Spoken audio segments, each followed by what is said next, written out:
Pwede bang dalhin ang pamilya sa USA kahit J1 visa? The answer is yes. Hello, hello teachers! This is me, Teacher Jane, and ipapakita ko sa inyo ang aking journey kung paano ko nakuha ang aking pamilya.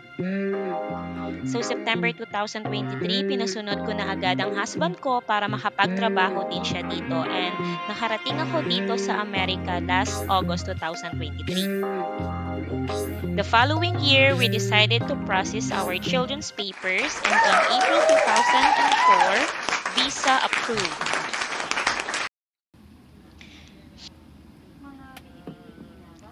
Since bakasyon ng summer, bumisita ako sa Pinas and ako na din mismo ang kumuha sa mga bata.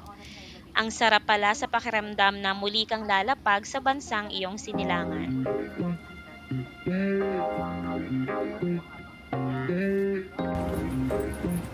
After a short yet happy vacation, USA, here we go!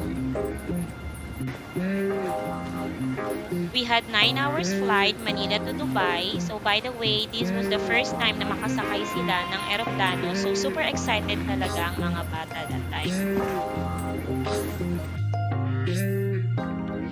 Then 4 hours stay over at Dubai Airport.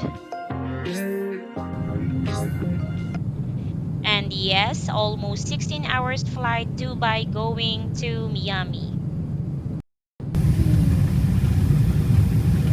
Then after 25 hours flight, touchdown Miami, Florida. Thank you Emirates, we had a safe flight. So itong moment na to ay yung paglapag na mismo ng eroplano sa Miami International Airport. So super excited na sila that time.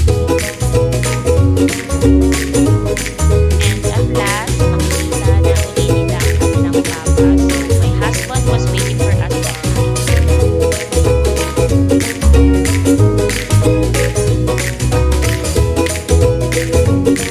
Finally, after 10 months of being away, we are complete again.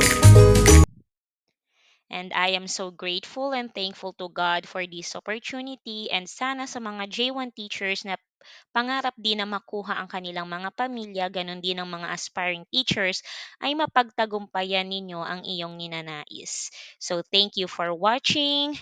Goodbye.